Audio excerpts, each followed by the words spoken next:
Every team, every topic, everywhere. This is Believe. Welcome in, everyone, to today's edition of the Royals Rundown podcast presented by Royals Review. I am Jac Milham, joined by my illustrious co-host, Jeremy Greco. Jeremy, not a whole lot of good news to talk about on the Royals front. Do you have any good news to talk about yourself, I guess? You know, I've been keeping an eye on. I found a minor league baseball app.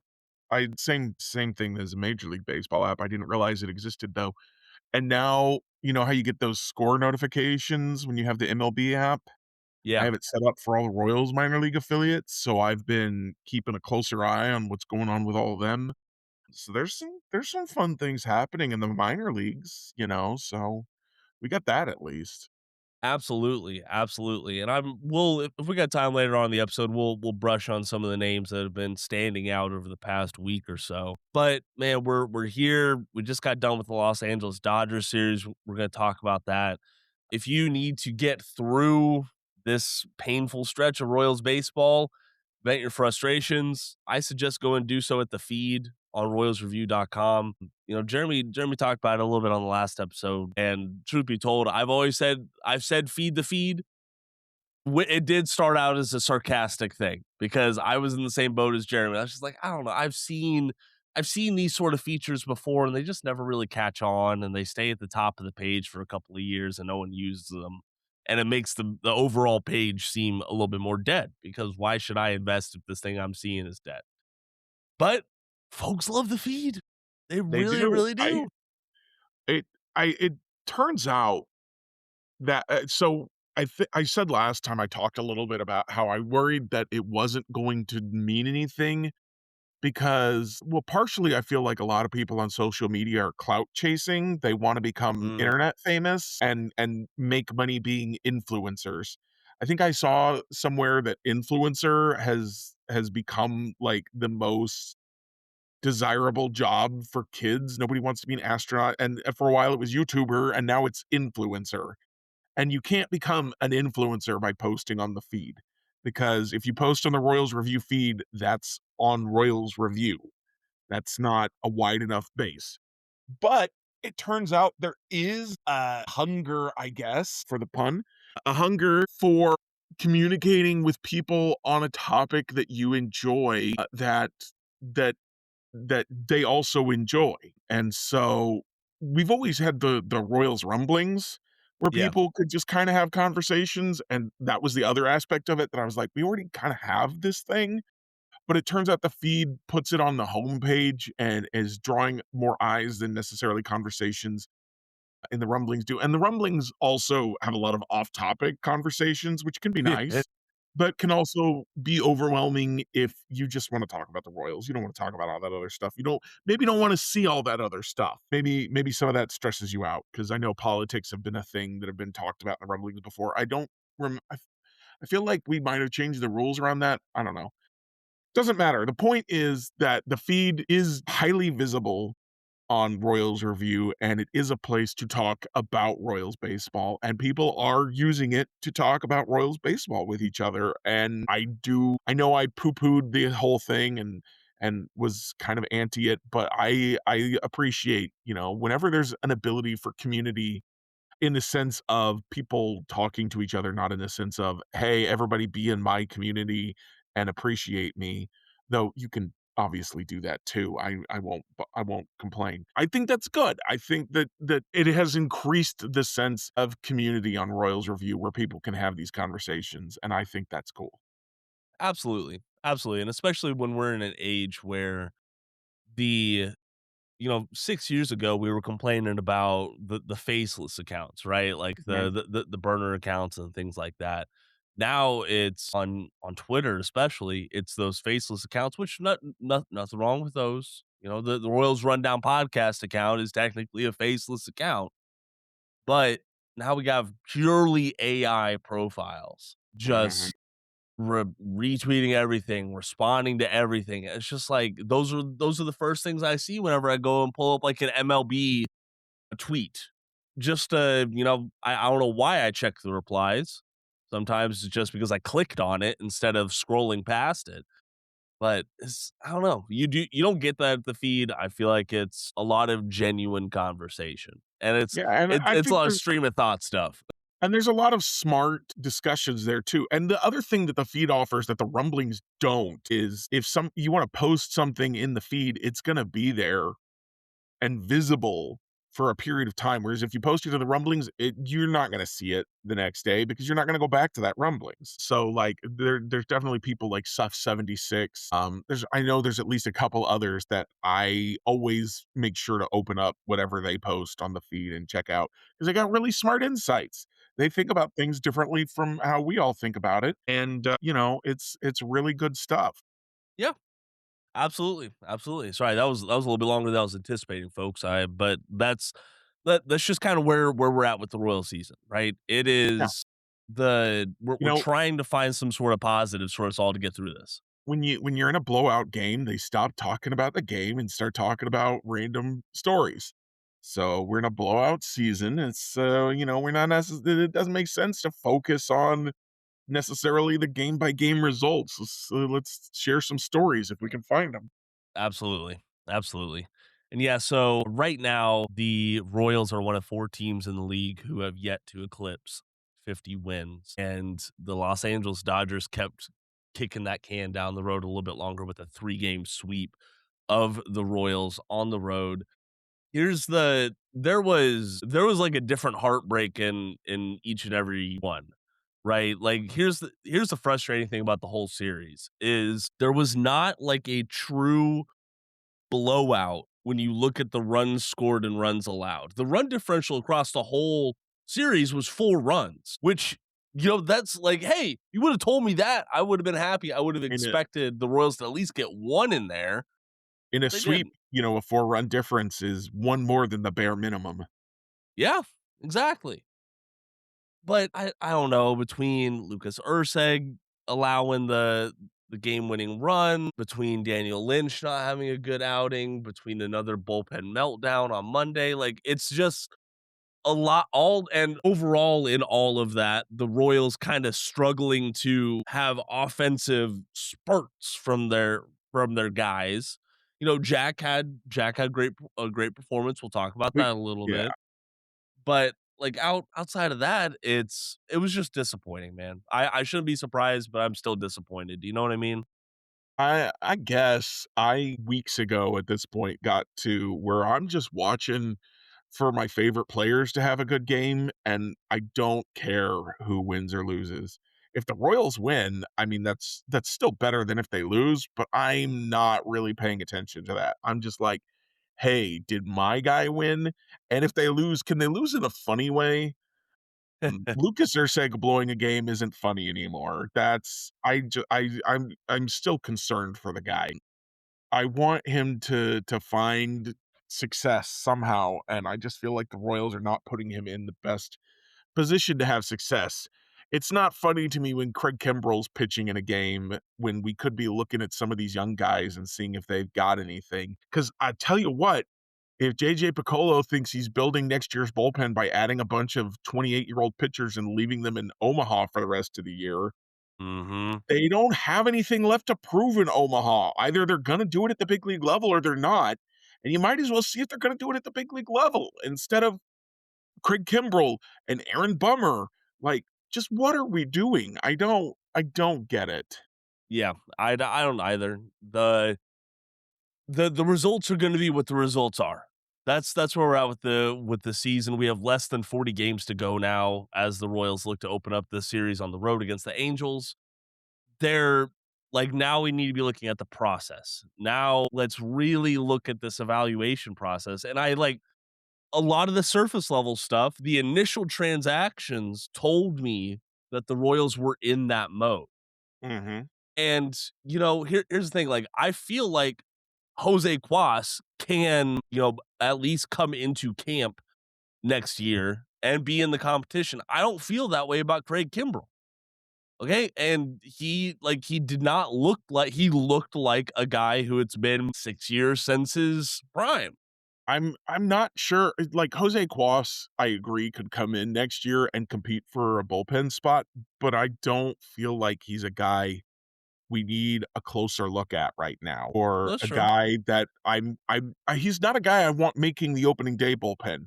If he's a guy who's in the minor leagues for depth next year, great, cool. I like that move. But I'm the pitching him in every close game right now feels like trying to win games that you don't need to win, instead of, again, taking a look at guys and seeing if the things you're helping them learn, or change are gonna actually have an impact at the big league level. Yeah.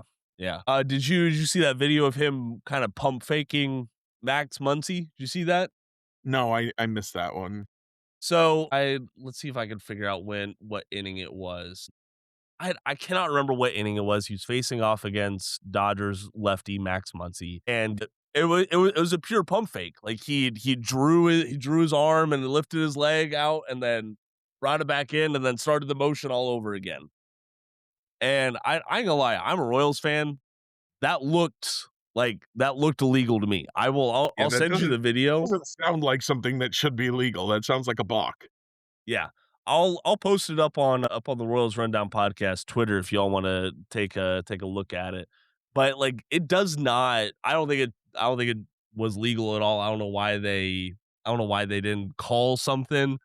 There was a left-handed pitcher in a game recently. I don't remember who it was or what the game was. Who went like all the way home and then threw a pick off to first and picked off Bobby, and didn't call a balk on that one either. Yeah.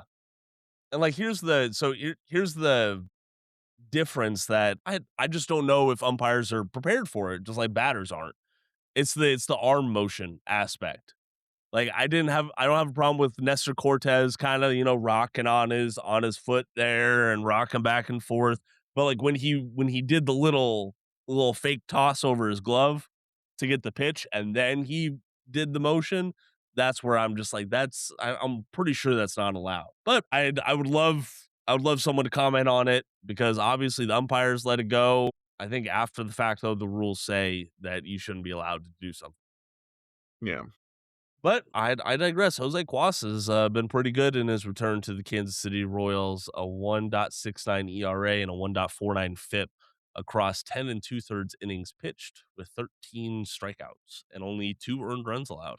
So that'll absolutely Yeah, play. Jose Cuas honestly was one of the guys I was more excited about after spring training, and it took forever for him to get back to Kansas City. I thought they could have called him back sooner with all the struggles Yeah. they've had with their bullpen. But, so I'm not anti Quas at all. And of Hmm. course, he's got a great story as a guy Oh, yeah. who had basically given up on his baseball career and was a FedEx delivery driver, and the Royals got him back in. So that's really cool. Yeah. That it is. That it is. How much do you want to talk about Daniel Lynch the fourth? I I wanna, not a ton, I guess. I will point out another bad start. I will say this one was better than the last one. He got 2 more outs, didn't walk anybody, but he flipped that into giving up 2 home runs in 2 and a third innings, that's too many home runs Yes, in 2 and a third that it is. innings. I I don't know. It's not looking good as an No. experiment to put him back in the rotation. It's looking about how I expected it to, but, we'll give him a couple more, see if he can figure it out, I guess. The wild thing is, man, after that bottom of the first inning, I was like, "Hey, Lynch might be cooking." You just Well, he struck looked out. good in the first inning the first time too. It's almost like as a one-inning guy, he's pitchable, and if you try to pitch him for more than 1 inning, it becomes dicey. Yeah. Yeah, this is, but the Royals But don't I have a kept whole lot of other saying options. What'd you say? all year, I've said Daniel Lynch 1 inning, no more, and everyone kept going, "Why can't Daniel Lynch get more than 3 outs?" And I'm like, "'Cause he's not that good. 3 outs, that's it." Yep. And hey, when you get 2 strikeouts looking and a strikeout swinging to the top of the Dodgers order, that is always gonna play for your relief And ceiling. then, what happened when Shohei saw him a second time. Yep, exactly. They get you got a little bit of a look at him. You got your and like that's when the Dodgers started putting the bat on the ball, right? Is after those 3 batters came back and said, "Hey, like, keep an eye out for this." Well, you get a ground out, you get a home run, you get a pop fly, you get another ground out. Like they were the first three batters, even though you get 3 outs there and 1 run, that's still much better results or a much better process, I would say, than just 3 strikeouts with 2 of them with the bat on your shoulder. Much more realistic anyway, yeah. Yeah. Salvador Perez also exited last night's game a little bit early with some right elbow inflammation. He'll be Just, DHing today with one arm. yeah, Do they of play course he today? will. I can't even remember. Let me double check. I believe that they do. So we're recording this on Thursday. Usually these Thursday are the off days if you have them. And yep, They it do is an not off have day it. They're today. not playing today. So Yeah. they're playing Friday, Saturday, Sunday in LA. I'm just Anaheim of LA. Yes, Anaheim, the Anaheim district of the Angels suburb in Los Angeles. At least we know who's gonna be starting the next 3 games, I guess. Seth Lugo, Randy Dobnak, and Noah Cameron. Like, at least we know that, I guess. Sure. I'm trying to find positives, man. The Angels aren't any good either, so if you're hoping to watch Yeah, some wins, this could be you could get to see some this weekend. absolutely, absolutely, and just like the Royals, the Angels have a losing record at home, so they're Can we talk about Jack for a second? No, we have to keep talking about the bad things. Keep talking Alright, about the fine. bad things, Jeremy, come on. Salvi's out of the lineup. What are we gonna do? Whatever will we do? Luke Maile. Luke Carter Luke Jensen's been Bailey. struggling a little bit too, Yeah. unfortunately. Yeah, it's been tough sledding for him, huh? Yeah, I'm interested to see if Carter leads off Friday night because 'cause it'll be the first time they face a righty in a while, and they've had Nick Lofton leading off, obviously, against the lefty instead of Carter Jensen, though Carter Jensen was leading off against lefties for a while, but he's been in kind of a slump. So I'm interested to see if they decide, well, let's let Carter lead off against righties, or if they say you need to not lead off for a bit. We're gonna use the higher OBP. Yeah. I'm gonna make an executive decision and say we are talking about Jack. So let's talk about Jack. Monday night they face Tarek Skubal in his Dodger Stadium debut, and I think Jack struck out against him the first time. But then the second time he came up, Tarek got him down 0-2. And then he hung a middle slider, and Jack didn't miss it. Yep. And boy, oh boy. So what's fun is the games you can play if you're an optimist or a pessimist looking at that pitch. Because if you're a pessimist, you're like, it's a middle slider. What's he gonna do except hit a home run on that pitch? Well, I think we've seen some Royals take some swings at middle pitches and pop them up. So hey, he did what he was supposed to do with that pitch, but also being prepared on an 0-2 pitch to hit a hanging middle slider against one of the best lefties in the game. I think we're done platooning Jack, regardless Yeah. of whether the Royals are trying to win. I think we're done with that now. I think he's pretty much proved he can hit the lefties. He's So he's hitting 278 off them since June 9th. Like, that is we talk about the power all the time. Jack Caglianone is hitting for average. yeah, he hits for a good average. He's not a 210 slugger. I mean, Yeah. last year he was under 200, but he can hit 250, 260, 270. He's just a good hitter. He's not he doesn't have a good batting eye, so that's gonna always probably hold him back a little bit. But, that makes him different from a Kyle Schwarber who walks and hits home runs and makes a lot of outs other than that. And Jack he's not fast, but he's not an iceberg out there either. He can move. We saw him with, there's been some I think legitimate criticisms of Jack with his baseball IQ a little bit. I know he got picked off a few times earlier this year, and you're like, why are you getting picked off? He's also stolen a handful of bases, but he did the tag up on that hard line drive from Carter Jensen into center field and managed to go home on a play that Andy Pajes screwed up. So that's heads up baseball right there. He can't. I look at this guy and I go, he can learn. So, like, when you see his flaws, those don't always have to be his flaws forever. Some guys, they don't ever improve at things. We've seen him improve. He's still not good in right field, but he's improved. And if they want to move him to first base, and that's the next thing we need to talk about, then I've not been impressed with his defense at first base, but if he goes back to first and that's what he does, and he focuses on that, I expect he'll improve. And just to see a guy who, you have some worries about, and to watch him improve and to get better at things. That was the thing that got us with Bobby, right? Was Bobby Witt Jr. You could see him growing and getting better at the game. And to see Jack doing the same thing is great. Yeah. So beyond the hitting, it doesn't feel like, oh, he just gets into a hot streak sometimes. It's like, no, he's actually improving and working on himself and getting better. Like, Mhm. yes, he will have cold streaks. All hitters have cold streaks. Bobby Witt has cold streaks. Aaron Judge has cold streaks. It happens. Shohei Ohtani has cold streaks.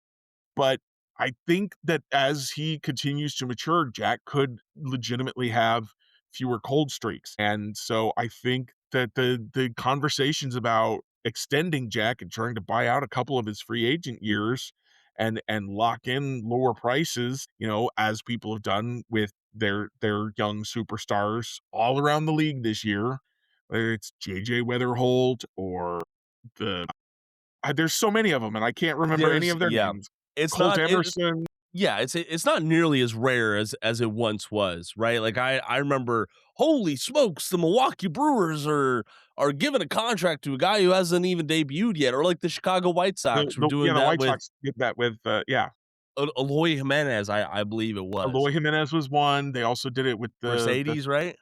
the second baseman, third baseman. I cannot remember his name. He plays for the Angels now. I think it was Mercedes, wasn't it? No, not I mean, they might have done it with Mercedes, but the guy I'm thinking of isn't Mercedes. Okay.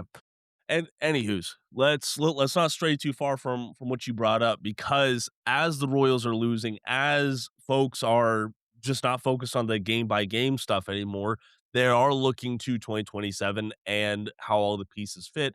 And one of the biggest pieces that folks have been talking about is Jac Caglianone the first baseman of the future or the right fielder of the future. Now, here's some context that I want to provide about it. Yes, Jac Caglianone's batting numbers are better when he has been at first base than in the outfield. This is also not a new conversation for several people. I think of, Soren Petro on A10 Sports. This has been a drum he has been beating, I would say, like since Jack made his debut last year. Like this is nothing new. But the reality is the Royals need Jack at first base right now, especially with Salvador Perez's injury issues. Salvy's played a little bit of first base this summer, but I feel like it's been primarily Jac Caglianone at that spot who is producing the best at that spot. So I don't want to take all the thunder from Connor Moylan, who had a great piece up on RoyalsReview.com, just answering the question, does Jac Caglianone hit better when he plays first base? There's some things I want to pull from here, though. Number one, the move to first base really does coincide with Jack's heater this summer. Dating back to June, that is when this really started. That is when he really started playing first base. Now, the question is that causation or correlation? Jeremy, I am curious, what do you think? So my initial reaction was it's obviously correlation because he hits well when he's in right field too. And the weird thing to me was that the OBP goes way up when he's in the outfield. And then I read Connor's piece and I found it pretty compelling, to be honest with you. He made the comparison to Michael Garcia saying last year that in the outfield, it kind of wore him out a little bit more than playing the infield. And so I wonder, one of the things you see with Jack and that Connor wrote about that I hadn't considered is that Jack swings more when he's playing at first base. And so I wonder if the OBP goes up just because it's not that he's got a better eye, it's because he's just not swinging because he's like, well, let me see if I gotta really hunt my pitch because I've only got so many swings in me because I gotta run around in the outfield. I really rejected the idea of moving Jack to first base because I saw him improving in right field, and he's more valuable as a right fielder than a first baseman. That's just how baseball works. But if he's gonna hit 40 home runs as a first baseman or 25, 30 as a right fielder, and if he's gonna hit 280 instead of 260 as a first baseman, I think he's gonna you gotta hopefully bring that chase down so that the OBP doesn't crater as hard as it does when he's at first to really make that transition work. But he might be a first baseman designated hitter. They might be better off with him there if he's gonna put better swings on balls because he's feeling a little more alert, a little more energetic. So we're at the point. I don't think that's wrong.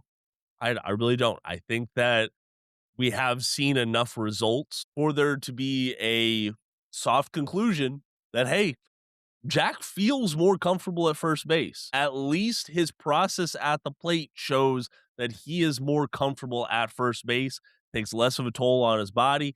He doesn't have, because swinging is a full body thing. Mhm. Being in the outfield is a full body thing. And So if you go ahead.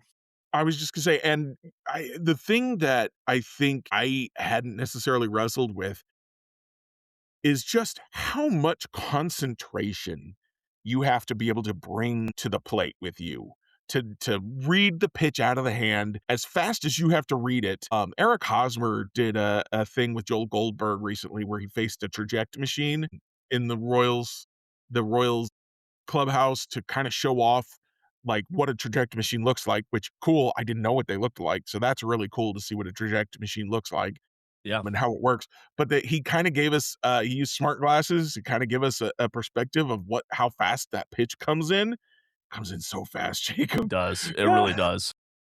And to have to make to read the pitch, to know where it is, to decide to swing and to actually swing. Like, if you add, and I wrote about this a little bit in the off season with like how confident you have to be at the plate, because you have literally hundredths of a second to make these choices in, and if you're feeling 92% instead of 95, that can be a drastic difference in the results at the plate, in how well you can read the pitch and how well you can adjust your swing to make sure you make the highest quality contact you can. So that was another thing. I don't think Connor mentioned that, but that was another thing that kind of stood out to me with this idea of if you're more tired from the outfield, like it doesn't take that much additional effort in running around in the outfield to potentially impact your ability to hit. Yeah, yeah. And it's not a perfect one to one. Like there are metrics out there that Connor didn't talk about that say, hey, Jack has some improving to do if he plays at first base full time. Like I look at ideal attack angle. This is a fairly new one thanks to bat tracking technology that we have right now. Basically, what is this batter's, competitive swing and how often are they getting to the ideal plane to meet the ball to do the most damage they can do? Well, Jack, yeah, he's marginally better in the outfield than he is at first base so far in that aspect. There's some other, but like I look at primarily for bat tracking stuff, I look at his swing length, right? That swing gets a lot more compact when he's at first base. There's a notable change there. His fast, so we know the bat speed stuff, right? The bat speed's not anything new. But, and I'm double checking this real quick just to make sure I'm right. The fast swing rate, which is when is he getting the most out of his swing? When is he really cranking it? It's better when he's at first base than when he's in the outfield. And that, I think, that correlates with the longer swing is something you're gonna do when you're tired and you're trying to really gear up to make sure that you put a good hit on the ball when you make contact. Yeah. Yeah. So but I'll also make the argument. Jack Caglianone shouldn't want to sign an extension with the Royals this offseason as a first base. Probably not. He shouldn't want to. They don't make as much I money. don't know, when you're looking at a young guy like Jack, I don't know how much of a difference it makes that he plays first versus right field in terms of how much he's getting paid. I would argue it makes a 'Cause big difference. you're paying him for his bat, not his defense, no matter where you're playing him. Right, but, like, you still have to fill that outfield hole now, and it's cheaper to go find someone who can stand at first base than it is to find an outfielder who gives you that bat. I will say I also don't think Jack has to only play first base going forward Sure. Yeah. to maximize him. I think you could have Jack play in the outfield once or twice a week, and it wouldn't hurt anything Hmm. because I think he brings a lot of value out there with his arm, and that I hate losing his arm when you put him at first base, but if he can't get to the ball, the arm isn't that important anyway. Yeah. So I do think that so Connor brought something up. I'm just like, would the Royals try this? I know Connor wasn't suggesting it, but it got my mind going. Is would the Royals try Vinny Pasquantino in the outfield? Could you imagine I that? don't think that that's a thing. I was it Connor that also potentially suggested a platoon of Vinny and Salvi at DH for next season? Yeah, That would make more sense to me. it does. It Or really does. honestly, I wouldn't you could play Vinny at first against righties and Jack at first against lefties. And then Jack would DH against righties and Salvi would DH against lefties. So kind of a three-man platoon Be a where little bit Jack of is a playing every game, but which position is he playing? yeah, And first base DH is not a you gotta make sure you're ready for 2 positions thing. It's a you don't have to play everyday thing, and that would if theoretically, if you're thinking potentially he gets worn out playing the outfield, even just a tiny bit more, then you're giving him a lot of DH days would wear him out even less. yeah, yeah. And this is because Jack Caglianone, I don't think we'll ever get him on the mic saying, "Yeah, man, I get really tired out there playing the outfield. I real like we're never going to hear that from him." And I don't think I don't want anyone to hear this and take away, "Well, Jack wears out playing the outfield because he's just out of shape." That's not what I'm saying. What I'm saying is, again, that idea of 95% versus 92% of your available energy, like, he's still he's not wearing out playing the outfield. No. I played the outfield, and I've never been in good shape, and I could handle it just fine. That's not what I'm talking about. I'm talking about, like, just even tiny changes can make huge differences at the plate. Yeah, precisely. Overall, Jack Caglianone, the next number that he is chasing right now, he has 21 home runs as we stand here and record. The Alex Gordon had 23 home runs back in 2011 as a primary Royals outfielder. I think that is the next home run number that he is chasing. I'll have to go and see who's the next guy up because the Royals have like some notable outfielders in their history. They don't have many notable outfielders in their recent history. Yeah. It has been tough. But And go ahead. surely Bo Jackson had a 30 home run season he could be chasing. I imagine so. And like there's a lot of other guys from the 80s, some from the 70s and 80s that I know their names. I just don't know their stats off the top of my head. And I don't want to start spouting off names here Bo and being like, go ahead. 1989, Bo had a 32 homer season. Okay. All right. Well, that might be the next number he is chasing. Yeah. We'll see. We'll talk about that a little bit more later on. I mean, Sorry, I was just gonna say, would you like to talk about another Royals outfielder making some home run waves? yes, please. Carson Roccaforte Yeah. had a couple of dingers the other day, giving him 29 on the season, so he's probably gonna push the 30 home run mark. That is more home runs than any primary center fielder at any level of MLB down to low A. Yep. No Which is center fielder wild. is hitting with as much power as Carson Roccaforte. Now he's doing it in double A. So you're like, well, is he going to hit 29 home runs if you just plop him in the major leagues right now? Of course not. But he is showing some genuine power. He's always shown a good defense in center field. I need this guy to get to Omaha already. They haven't promoted anyone. Yeah, that's another part of the frustration is because they started on Tuesday, they started making a lot of moves down on like the DSL, the ACL, and like the high and low A levels. They started promoting some folks. Stagnant at double A and triple A. I don't understand it. I really don't. And I'm typing here real quick because I'm just like, is Carson Roccaforte third? Okay, so he's not flirting with a 30-30 season right now. He has 20 stolen bases on the season. I think he's had at least he had 43 last year, Would you and then he complain had about a 30. 30-20 season? Yes, I would. I would, Jeremy. God, Oh, no one wants to talk about a 30-20 season. We only like 30-30 around here. we talk about Bobby's 20-30. I would rather have a 30-20, if I'm being Okay, honest with you. fair enough. Stolen bases are fun. They're not valuable. Fair enough. Another guy I wanted to highlight real quick if I could from the minor leagues, just Please. to kind of reiterate something more than to necessarily say something new on the subject. Would you be interested in a minor league second baseman Mhm. who is slashing 262, 373, 399 over his last 2+ months? Yeah, I guess. 109 WRC plus. That's fine. As second baseman, he's stolen 30 bases this year after stealing 3 last night. That's Sean Gamble. Hey, there we go. After the cold start. So his season numbers, of course, are 207, 315, 313. But that's after now what is more than a 2-month stretch of hitting above average. Maybe Sean Gamble isn't a bust, is all I'm trying to say right now. Yeah.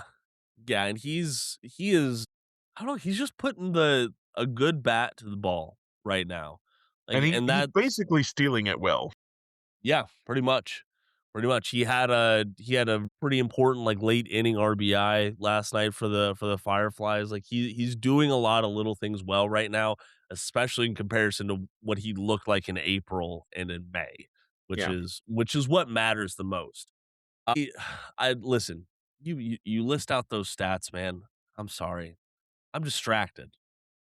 What I'm are you distracted distracted. by? I'm I'm distracted by the gunshot, it sounds like, when Angeibel Gomez has a 2 home Yeah, run game that was the down in the next guy I wanted to DSL. talk about. Yeah. Yeah, yeah. So and ESPN's MLB prospects list came out, and Kylie McDaniel, a writer who I think is underappreciated in the prospect sphere at the major outlets, has Gomez listed as the Royals' top prospect, above Churio, above Hammond, Same above with all being the those top guys. 300 on ESPN too. Yeah, exactly. And Gomez on the 11th, we're recording this on the 13th. Gomez had his first 2 home run game of his career. Granted, very young career, but also a very young player at just 17 years old, putting it together down there on the DSL, slashing 356, 467, 637 across 43 Is that games. is that good, Jacob? I think it's good. Is an OPS over 1,000 good? I think an OPS over 1,000 is pretty good. Pretty good. I I just had I just realized this yesterday. I said with confidence on a comment on David Lesky's newsletter that it's very difficult for a DSL player to end up in the MLB top 100 on any list. And then I went and checked Fangraphs just to be sure I wasn't talking out of my butt. And yeah, and Angeibel Gomez is the only top 100 prospect on Fangraphs in the DSL. There are I can't access a lot of the other lists because they're paid, but yeah, 17 years old, and someone put it this way, and I was like, I don't know if that's accurate, but the more I think about it, I think it is. One of the most hyped prospects since Juan Soto. Yeah. So We could be looking at something special, folks. could be you want to add Juan Soto to Jac Caglianone and Bobby Witt Jr. in a year or two? Well, that requires the Royals actually promoting folks now, doesn't it? You could just call him up straight from the DSL. I don't know. That's No, legal, isn't it?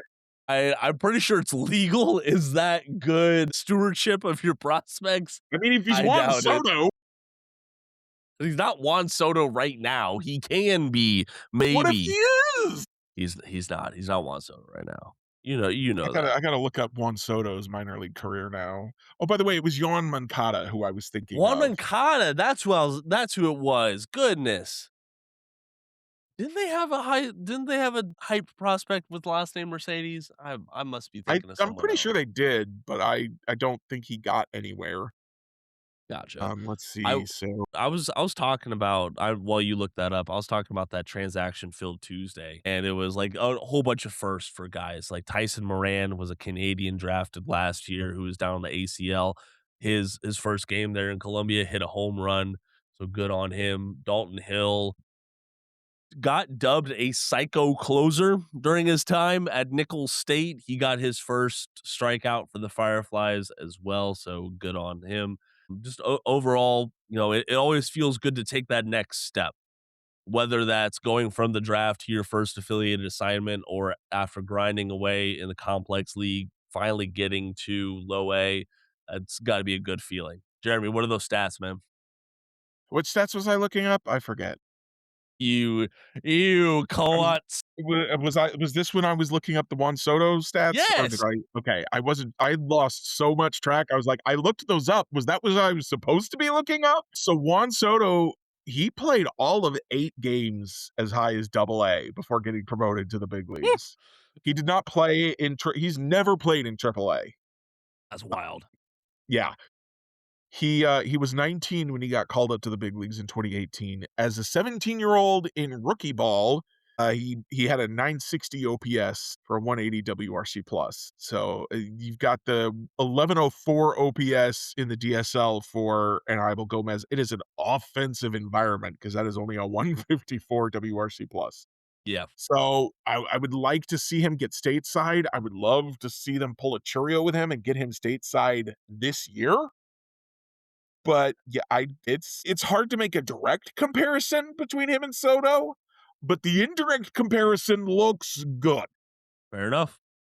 Yeah, might be a little bit more work there for Connor to see, hey, how does this compare to other DSL They don't seasons? the rookie league doesn't exist anymore. Yeah, that's another thing. We're talking about how minor league baseball could look different after these labor negotiations. A decade ago, things looked vastly different. The landscape was very, very different. And one thing that prospects talk about and that organizational leadership talk about a lot is, hey, do not underestimate that culture shock of jumping from the DSL to any stateside baseball. Because you're They did going anything to Churio.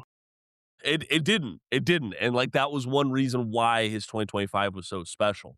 I'm just saying, even if we see, I don't know what action we would see from Gomez. I would expect him to go to the ACL, possibly some sort of bridge action if we're looking at that, Maybe he'll get to play some fall league ball. maybe. I don't know. I'll They have to they look. I don't gotta know they if they've gotta done get him that. stateside earlier, sooner rather than later, and they're running out of time to get him stateside Yeah. for summer ball. Yeah, because it is like if you But go in, go ahead. Can I'm sorry, I wanted to move on to Please do.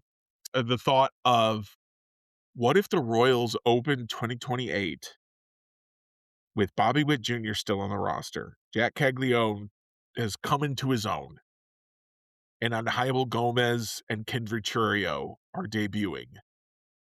Pretty cool, wouldn't it?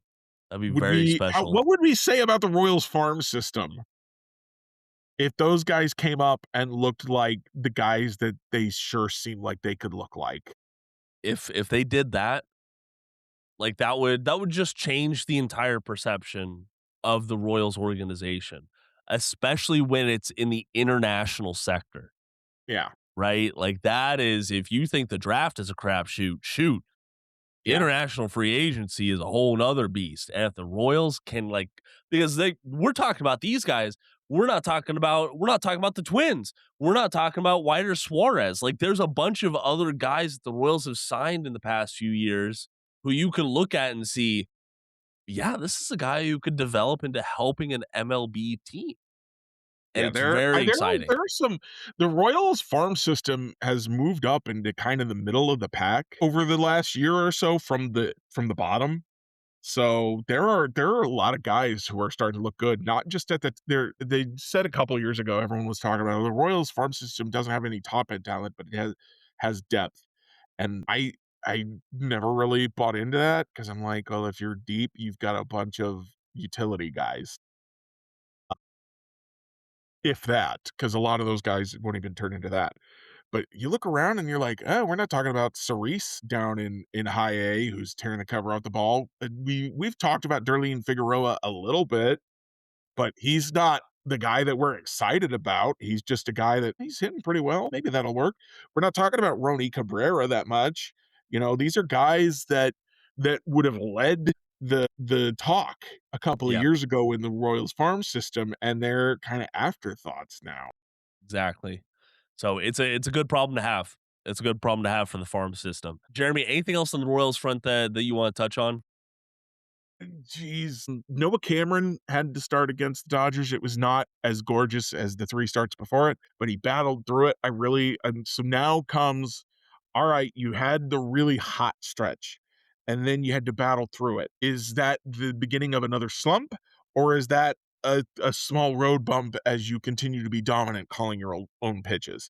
So I'm really going to be looking forward to that Sunday. Like I said, I'm no longer watching games. I haven't been for a while to see whether the Royals win or lose. I just want to see some good performances from the young guys. I'm laser focused on Jac Caglianone and Noah Cameron, but obviously other guys have good days. That helps too. I would love to see Carter Jensen come out of the slump. I'm very interested to see if Nate Pearson can continue looking like an elite arm out of the bullpen for the Royals, as like one of the few guys that they've added that they actually will let pitch that might be here next year. So that's what I get excited about, is show me a good individual game performance from a guy who's going to be here next year, and then I'm excited. There you go. There you go. A couple of statistical updates right now. Jac Caglianone leads the Royals in OPS now, surpassing Bobby Witt Jr. by a few points. But if you're looking at it just with who has above 100 plate appearances for the Royals, you guess who has the best OPS? Tyler Tolbert. Tyler Tolbert. Woo! 12 was it 12 for 12? Was that, is Yeah. it 11 for 11? 12 for 12 will do some crazy things to your numbers, especially if you don't get a lot of playing time. Yeah, that it is. That it is. I will say in his last 5 games, he does have 2 hits, couple of doubles, couple of walks. He's doing what he needs to do.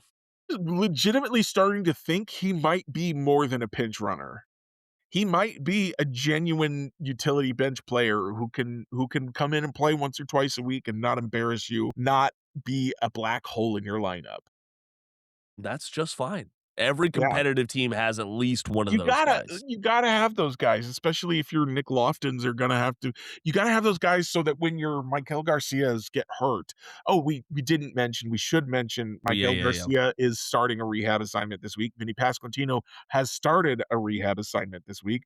So hopefully they'll get back to the Royals sooner rather than later. We can move on from Josh Rojas, and I don't know Mhm. who Vinny will replace. I Yeah, don't want John Rave to go down. I want to I see don't more either. John Rave, not less John Rave. And we've not seen a lot of him because they've been playing the lefties. But I think John Rave, I think he has a spot on the big league roster now.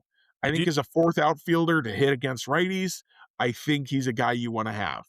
So do you I think really hope they that don't they just would move move on from him. Marte at that point? That could be the call. I think that could make a lot of sense. Even though it leaves you short a right-handed bat. Again, we're not trying to win. We gotta you gotta let Rave play. You gotta. You can't just send him back to Omaha right now, I don't think. But yeah, so we got those guys coming back.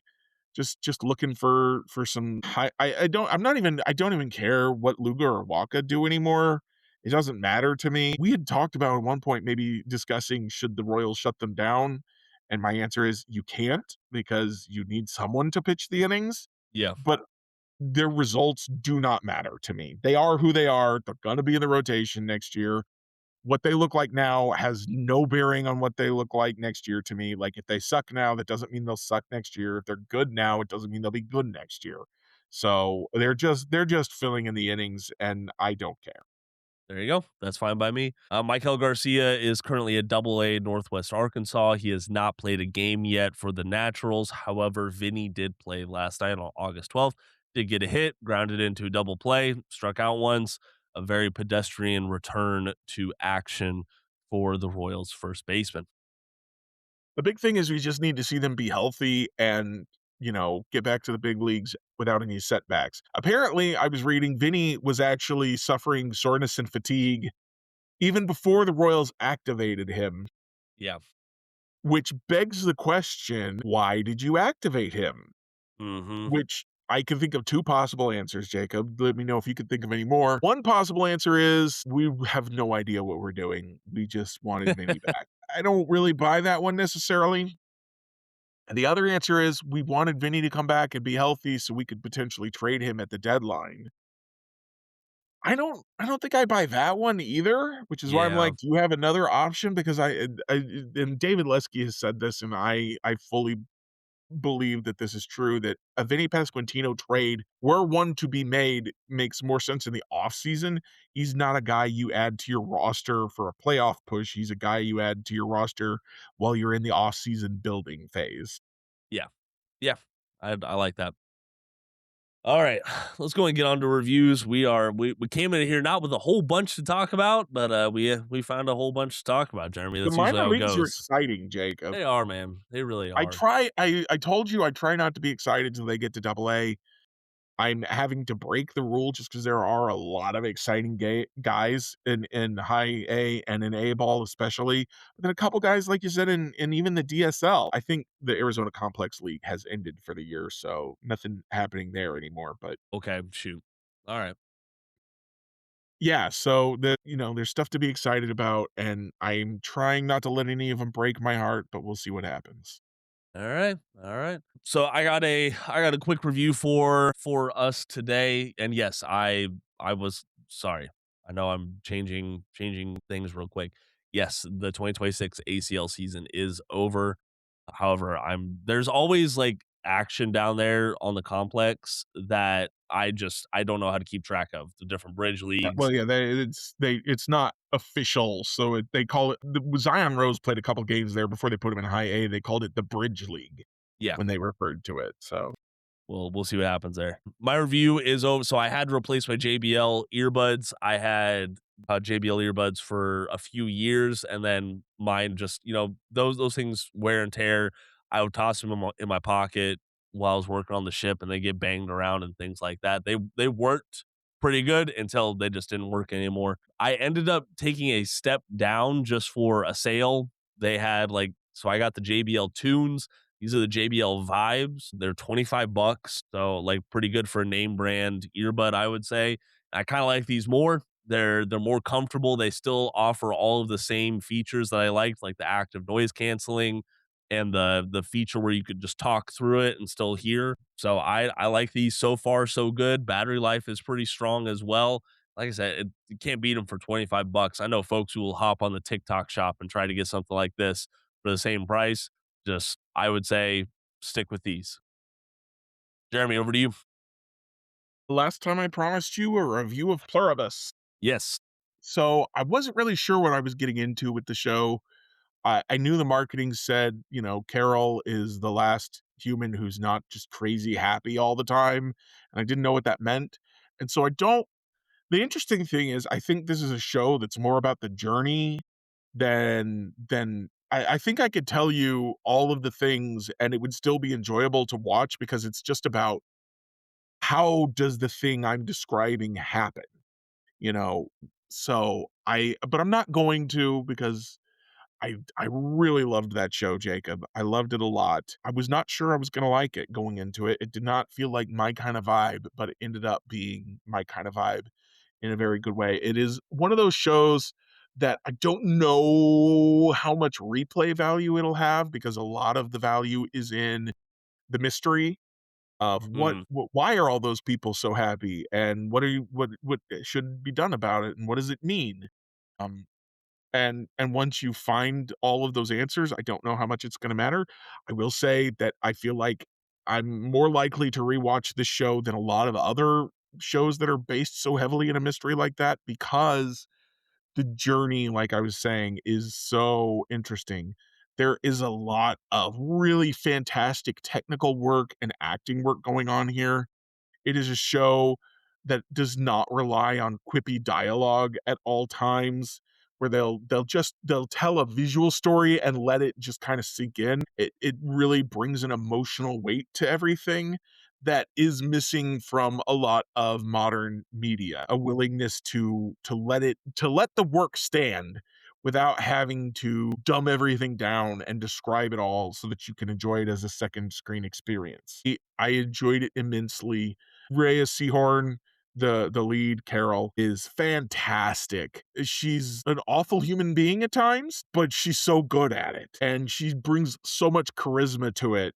And, like, she's dealing with a lot of heavy stuff, struggling with a lot of big things throughout the first season, and she brings some real nuance to all of that, that I was with her 100% of the way. I was like, "I 100% understand why you made that decision." In a lot of ways, I think I would have made a lot of the same decisions she did, but even when she makes a different decision than I would, I'm like, "No, that makes total sense. I get it." Because of the writing and the acting on display here. Like I said, I love the show. It's an Apple TV show. They don't miss often. I think I said when I described The Fountain of Youth that was the one time Apple TV had missed.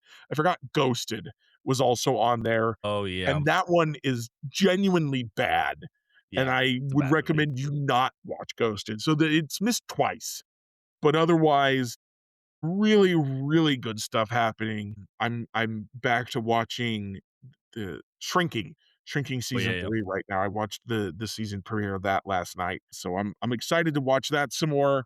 But Pluribus, it's really I'm psyched. I'm stoked to watch more of that whenever it comes back. There you go. All My right. biggest complaint was that I thought I had one more episode in the season. When I watched the season finale, and I'm like, "I'm gonna get one more shot of mystery and potential answers," and nope, I was done. I have to wait for the next season. That stung. Yeah. Yeah. And Shrinking has had a similar effect on me with that season cliffhanger. So Season 3? I thought the season 3 was the end. It's not the end? They have another season? no, I'm talking about season 1. You remember that season 1 Okay. cliffhanger? Well, yeah, that was Yeah. wild. That was wild. So, but yeah, we're big Apple TV fans over here. That's the I know people and I'm with you when we talk about how baseball is on 500 different streaming platforms, and it makes it really hard to keep up with it. I hear you, I agree with you, I'm with you. Apple TV, I'm so glad that they got MLB because I would not have watched any of these shows if I hadn't had to get Apple TV to watch Friday Night Baseball. And I think they still do free trials on a regular basis. Get on there and binge some stuff, Yeah. and watch it for free. You won't regret it. It is 100% my favorite streaming service after Dropout. After Dropout? Okay. Okay, if you say so. Dropout's still the best.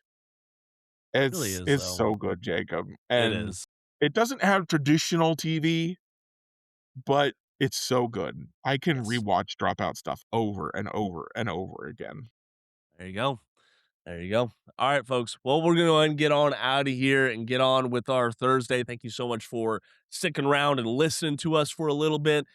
We talk about baseball, talk about the Kansas City Royals. If you want to talk about those things too, make sure you go check out royalsreview.com, or you can comment in the Spotify comment section. Jeremy, I saw you were having some great discussions on our last episode with some of our listeners, so greatly appreciate that. So Liz is commenting on every episode, and I just wanted to let them know how much I appreciate, like, it's so good to just talk to people about stuff and to have yeah, fun conversations. And again, I want to shout out that I don't feel like there's a lot of arguments that are happening. There's not a lot of negativity. It's just we're talking about the things we love. And Liz has made some recommendations to me. Unfortunately, I don't PC games, so I can't play the PC games. But I love you got some recommendations. I want to hear them. I'm not just telling you about Apple TV so that you listen to me and I'm the only authority. I want to have conversations with people. So, let me know what y'all like too. And of course, if you want to talk about Apple TV with me in the comments, you can. And on social media and in my email. Let's do it. Let's go. let's make it happen. Let's connect as humans. All right. I'm Jacob Milham. There, Jeremy Greco. Thank you so much for joining us today. And until next time, go Royals. If you like the show, please take a moment to rate, review, and subscribe. It really does help the show to grow. Thank you for listening.